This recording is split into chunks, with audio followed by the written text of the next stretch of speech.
Buenas tardes con todos, mi nombre es Milton González Vilches, soy del grupo 6. Bueno, en esta tarde vamos a presentarles el trabajo de psicología clínica y trastornos mentales. Para comprender qué es psicología clínica, primero vayámonos a su origen las palabras. Psicología clínica es comprender que el significado de la psicología es importante, que primero establezcamos el origen etimológico de las dos palabras que dan forma al término. Así el vocablo psicología tiene dos partes. En este caso, psique, que es el sinónimo del alma, y logía, que es estudio de. A estas dos partes le estamos sumando también la palabra en griego, que es kline, que es equivalente a cama. Siguiendo con exposición, en este caso tratemos de ver qué es la psicología clínica.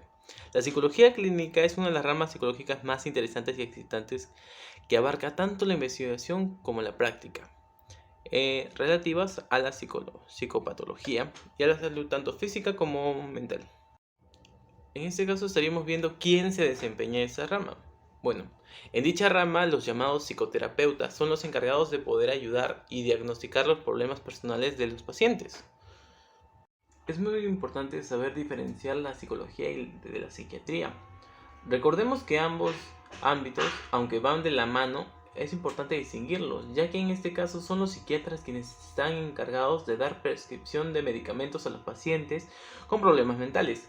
No obstante, ambos trabajan en conjunto con más personal especializado, como son los trabajadores sociales, los psicoterapeutas ocupacionales, que ayudan a poder conllevar y resolver problemas de una forma mucho más eficaz.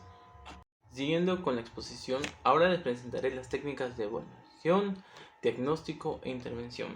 Empecemos por las entrevistas, las cuales tienen una gran eficacia a la hora de obtener información con respecto a sus expresiones corporales, a sus gestos, y bueno, con ello podemos analizar el comportamiento del paciente. Las siguientes serían las observaciones psicológicas, las cuales son un conjunto de técnicas y herramientas que nos ayudan a evaluar a un individuo o a un grupo de personas. Generalmente, estas técnicas estudian las conductas y los comportamientos observables. El siguiente que veremos es el test psicológico, el cual se utiliza para evaluar a una o más de una de las diferentes áreas que forman parte del psique de la persona. Sigamos. En este caso estaríamos viendo registros, los cuales son la documentación de los pacientes que permite la planificación de una intervención apropiada y es una fuente de información para la investigación con respecto al tema en este caso, el problema que está sufriendo el paciente. Respecto a los autoinformes, en este caso hace referencia a la información verbal que un individuo proporciona de sí mismo, o en este caso viendo desde su propia perspectiva qué piensa sobre él. Para terminar, con respecto a ello, estaríamos hablando sobre los informes, los cuales son resúmenes de los resultados de los procesos de intervención y evaluación psicológica del paciente. Comencemos con las tareas que tiene el psicólogo. Para empezar está la evaluación, en la cual nos ayuda a recibir información que cubre muchos aspectos sobre su conducta, sus problemas, su capacidad, su actividad intelectual, etc. La manera en que se usan estos datos es muy variada. La siguiente tarea es el diagnóstico, el cual consiste en la identificación y rotulación del problema comportamental, cognitivo, emocional o social de la persona o un grupo de ellas. En este caso debemos entender que es el resultado del proceso de evaluación psicológica. En el ejercicio de esta función, el psicólogo clínico y de salud tendrá que tomar decisiones entre las cuales voy a mencionar unas cuantas, que es la decisión sobre si se trata de un problema que cae dentro de su competencia o también que está sobre el grado de severidad o gravedad de las primeras informaciones que ofrece el problema. Si el diagnóstico sí procede, también tendremos que ver las especificaciones del problema en términos operativos y la indicación del tratamiento. La tarea sería el tratamiento, el cual consiste en ayudar a sus pacientes a solucionar sus problemas psicológicos, los cuales los aquejan. En este caso, podríamos llamarle al tratamiento modificación de la conducta, psicoterapia, asesoramiento psicológico o de otras maneras, dependiendo de la orientación del psicólogo, y puede darse en múltiples combinaciones de pacientes y psicólogos. El tratamiento busca disminuir la angustia o el problema que tiene el paciente, en este caso, o bien la prevención de esos problemas antes de que aparezcan. La siguiente tarea que estaremos viendo es la investigación, la cual es uno de los aspectos que distinguen muchísimo a esta rama cuando se les compara a otras profesiones cuyo objetivo es ayudar a los demás. Hay quienes afirman que es precisamente en esta área de investigación donde los psicólogos clínicos han hecho sus aportes más valiosos. La siguiente que veremos es la enseñanza, donde los psicólogos clínicos dedican muy buena parte de su tiempo a la enseñanza. Aquellos que tienen contratos de tiempo completo o de medio tiempo en las universidades dan cursos, ya sea a nivel de pregrado o posgrado de la personalidad. Una tarea importante que en este caso estamos viendo es la administración. Es una manera importante de orientar la consultoría hacia programas o hacia administraciones, dedicándose no a los casos aislados, sino a los aspectos de la organización o de la estructura que están provocando problemas. Un ejemplo de ello sería un psicólogo clínico que puede ayudar a reorganizar el funcionamiento de una clínica mental. Para culminar con respecto a las tareas de un psicólogo, estaremos hablando de consultoría. Se ha dicho que un buen psicólogo generalmente es alguien que no funciona en casa. Esto no puede decirse de los psicólogos, pero sí es cierto que los psicólogos clínicos abandonan con frecuencia, aunque temporalmente, su hogar para ayudar y aconsejar a organizaciones de distintos tipos de problemas. Esta actividad presenta en muchas ocasiones la oportunidad de combinar la investigación, el diagnóstico, el tratamiento y las enseñanzas, todas cuestiones que ya hemos podido hablar ahora. Dicho esto, agradezco mucho la atención y ahora le daré pase a mi compañera. Hoy voy a hablarles sobre algunos autores de la psicología clínica. Uno de ellos es Wilhelm Wundt, quien ostenta ser el primer psicólogo experimental. Su importancia reside en que fue el primero en investigar de forma científica el comportamiento humano. En 1879 fundó el primer laboratorio de psicología experimental en Leipzig, Alemania, el cual fue semilla de la psicología científica moderna y de ramas como la psicología clínica. Sus investigaciones tuvieron por objeto los procesos mentales, análisis de las sensaciones, asociación de ideas, percepción y al mismo tiempo conductas de reacción. De fondo, sus avances sirvieron para crear métodos encaminados a superar la problemática conductual, materia de trabajo de los científicos clínicos. El laboratorio de Wundt ha inspirado a numerosos laboratorios en Europa y Estados Unidos, y no solo se encargó de empujar el avance de una psicología experimental, sino una metafísica y una psicología social. Si hubiera que dar una fecha de bautizo de la psicología clínica, esta sería en 1896, cuando Ligmar Widmer fundara en la Universidad de Pensilvania la primera clínica con el nombre precisamente de psicología clínica, donde empezó a definir el rol crítico del psicólogo como científico. Se encargó en brindar tratamiento para las deficiencias de desarrollo infantil sobre la base terapéutica de un reaprendizaje, con un enfoque específico en ayudar a distintos niños que tenían problemas de aprendizaje y de comportamiento, incluidos dificultades con la lectura y la ortografía, retraso mental y lo que hoy tal vez etiquetamos como autismo infantil. Widmer sostenía que dichos efectos no eran enfermedades y tampoco eran necesariamente resultado de un defecto del cerebro, sino que se trataba de un estado mental propio del desarrollo del niño. Definió la psicología clínica como el estudio de los individuos a través de la observación y la experimentación con la intención de promover el cambio. También fue quien introdujo por primera vez el término de psicología clínica en un artículo de 1907. Blair y Freud, en 1895, publicaron estudios sobre la histeria. Esto sirvió de plataforma para el lanzamiento de la psicoanálisis, el desarrollo teórico más influyente en la historia de la psiquiatría y la psicología clínica, el cual presenta su modelo de los procesos intrapsíquicos, así como bases de la neurosis, trastornos de ansiedad. Sigmund Freud resalta en Europa ya que se le reconoce como un iniciador de la psicología clínica por su teoría de la psicoanálisis y la formación de los criterios fundamentales de la psicología clínica aplicada.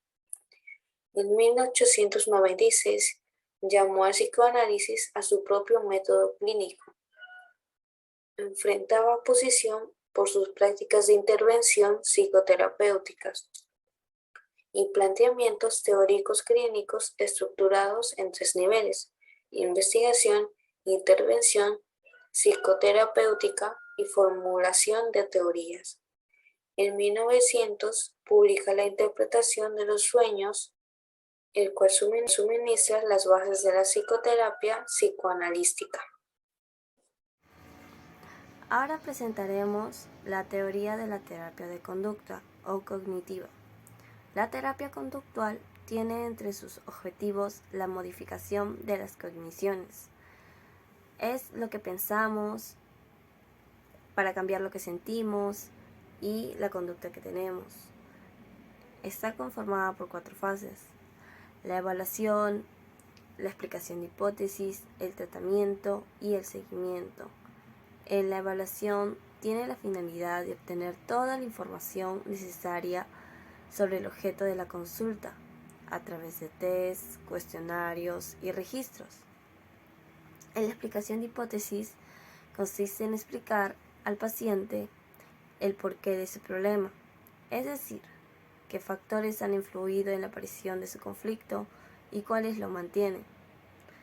En el tratamiento se enseña al paciente los recursos que lo ayudan a obtener nuevos conocimientos y habilidades.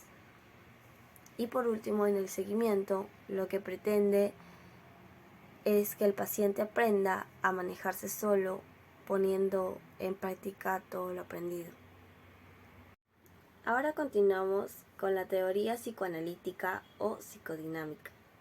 La teoría psicoanalítica es la teoría de la organización de la personalidad y la dinámica del desarrollo de personaje. Trata de explicar el por qué los individuos actúan de una manera u otra, dependiendo del contexto en el que se encuentren, claro. Es un enfoque terapéutico que rastrea los conflictos inconscientes de las personas, los cuales provienen desde su niñez y afectan sus comportamientos y emociones en la actualidad. Y seguimos con la teoría humanista. Esta teoría es una corriente filosófica, educativa y filológica. Considera al hombre como centro de atención y medida de todas las cosas. No disecciona, no separa aspectos de otras personas y no lo señala como la causa de la enfermedad. Los teóricos humanistas ven la vida como un proceso en el cual luchamos por realizar nuestro potencial y conseguirlo. Y por consiguiente, que la personalidad es un aspecto de los esfuerzos que hacemos por desarrollarnos y realizarnos como persona cada día. Y para finalizar, tenemos la teoría de la terapia familiar sistemática. Esta teoría es un enfoque que trabaja con las familias y los que están en una relación estrecha para fomentar el cambio, claro. Estos cambios son vistos en términos de los sistemas de interacción entre cada persona dentro de la familia o relación. Los problemas más habituales o más vistos con los terapeutas familiares Suele trabajar con los acontecimientos estresantes y traumáticos, como el divorcio, la separación, las enfermedades, alguna muerte de un familiar, de un ser querido, claro, y etapas de transición, de desarrollo de la familia. También tenemos los conflictos de padres e hijos, que es muy común, problemas de la relación en la escuela, por ejemplo el bullying, claro, y el trabajo, y las dificultades psicosexuales. Todo esto es explotado a través de la terapia familiar sistemática. Bueno, ahora vamos a hablar sobre enfermedad mental, en otros nombres, trastorno psicológico. Esta es una amplia variedad de afecciones que afectan el estado de ánimo, el pensamiento y el comportamiento. Los tipos más comunes de trastornos son esquizofrenia, trastorno por déficit de atención con hiperactividad, el trastorno bipolar, el autismo, demencia, trastorno depresivo mayor, el trastorno de ansiedad, el trastorno de estrés postraumático y el trastorno obsesivo compulsivo. Ahorita vamos a hablar de 3 trastornos. El trastorno de ansiedad lo lleva el psicólogo clínico y el psiquiatra.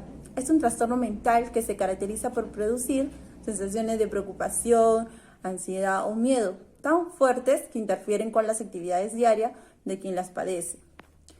Sus signos y síntomas más comunes de la ansiedad son sensación de nerviosismo, sensación de peligro, pánico o catástrofe, aumento de ritmo cardíaco, respiración acelerada, sudoración, temblores, sensación de debilidad o cansancio. Su tratamiento consiste en terapias, que son terapia cognitivo-conductual, medicación y psicoterapia. En cuanto a su cuidado personal, evitar el alcohol, reducir el consumo de cafeína, ejercicio físico, entre otros. Y en medicamentos, el ansiolítico, el antidepresivo, sedantes y tratamiento para el dolor de nervio. El trastorno de estrés postraumático, también que lo lleva el psicólogo clínico y el psiquiatra, este se caracteriza por la imposibilidad de recuperarse después de experimentar o presenciar un evento atemorizante. El trastorno puede durar desde meses hasta años y suele haber episodios que recuerdan el trauma y causan intensas reacciones emocionales y físicas. Las personas pueden sufrir comportamientos como agitación, irritabilidad, aislamiento social, comportamiento autodestructivo, hostilidad también. En cuanto a lo psicológico, presenta escenas retrospectivas, ansiedad intensa, desconfianza o miedo. En su estado de ánimo presenta pérdida de interés o placer en hacer actividades, culpa o soledad. En el sueño, insomnio o pesadillas. Su tratamiento consiste en medicamentos y terapias. En cuanto a los medicamentos, inhibidor selectivo de la recaptación de serotonina, y en sus terapias cognitivo-conductual y desensibilización. Bueno, finalmente el trastorno obsesivo compulsivo. Este trastorno es uno de los problemas de ansiedad más sobresalientes. Se caracteriza por los pensamientos irracionales y los temores como obsesiones que provocan comportamientos compulsivos. Las personas pueden sufrir comportamientos compulsivos, acumulación compulsiva, agitación, aislamiento social, comportamientos ritualistas, entre otros. En su estado de ánimo se muestra ansiedad, ataque de pánico, culpa o temor. En lo cuanto a psicológico, depresión o miedo. Tiene tratamiento también, consiste en 2 tratamientos principales, son la psicoterapia y los medicamentos. A menudo el tratamiento es más eficaz con una combinación de estos 2. En medicamentos, los antidepresivos, la paroxetina, solo para adultos, claro. Hay más, pero dependiendo de la edad se receta. Y en cuanto a la psicoterapia, bueno, la terapia cognitivo-conductual, un tipo de psicoterapia que es eficaz para muchas personas con este trastorno. La exposición y prevención de la respuesta lleva el esfuerzo y práctica, pero es posible que consiga una mejor calidad de vida una vez que aprenda a manejar sus obsesiones y compulsiones.